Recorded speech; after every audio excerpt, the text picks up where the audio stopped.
ఏ Laddu Laddu Laddu Laddu try try try. ఏమైంది? మనకి ఈ వీకెండ్ ఫండే లడ్డు. సాటర్డే ఒకటి గ్రూప్ ప్రవేశం ఇన్విటేషన్ వచ్చింది. ఓ సూపర్. సండే పిక్నిక్ ఉంది. వావ్. మళ్ళీ మాకు సాయంత్రం ప్రపోజల్ చేసినది. అప్పుడు 2 మంత్స్ హాలిడేస్ అయిపోయినాయి. అసలు హాలిడేస్ ముందు ప్రసాయ ప్రసాయ అంటే ఇప్పుడు సాటర్డే సాటర్డే అనుకుంటే అంటే వచ్చింది. కానీ నెక్స్ట్ వీక్ తర్వాత మంచి మంచి అటెండెన్స్ బయట వచ్చింది. అందుకని ఈ రోజు డాన్స్ స్టార్ట్ అవుతుంది. మళ్ళీ నువ్వేంటి కలిపి వయలిన్ క్లాసెస్ లో కూడా జాయిన్ చేస్తారు. ఏం నొక్కుతున్నావు? అంటే మనము వీడియో చూస్తాం కదా ఏదన్నా ఫోన్ లో వీడియో చూస్తున్నప్పుడు ఇట్లా నొక్కి చూస్తే ఇంకెంత మిగిలింది అని తెలుస్తుంది కదా. అవును, నిన్ను నొక్కి చూస్తే ఇంకెంత మిగిలింది కనబడుతుందేమో అని ట్రై చేస్తున్నా. అంటే నేను నాన్ స్టాప్ వాగుతున్నానా నీ మీనింగ్? కాదే, నేను పని మీద బయటకు వెళ్తా ఉంటే నువ్వు పిలిచి మరి ఆపి.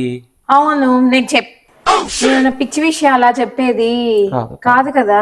మరి చెప్పు. నెక్స్ట్ వీక్ దానికి డాన్స్ క్లాస్ స్టార్ట్ అవుతుంది. తర్వాత దాని వైలిన్ క్లాస్ లో జాయిన్ చేస్తాను.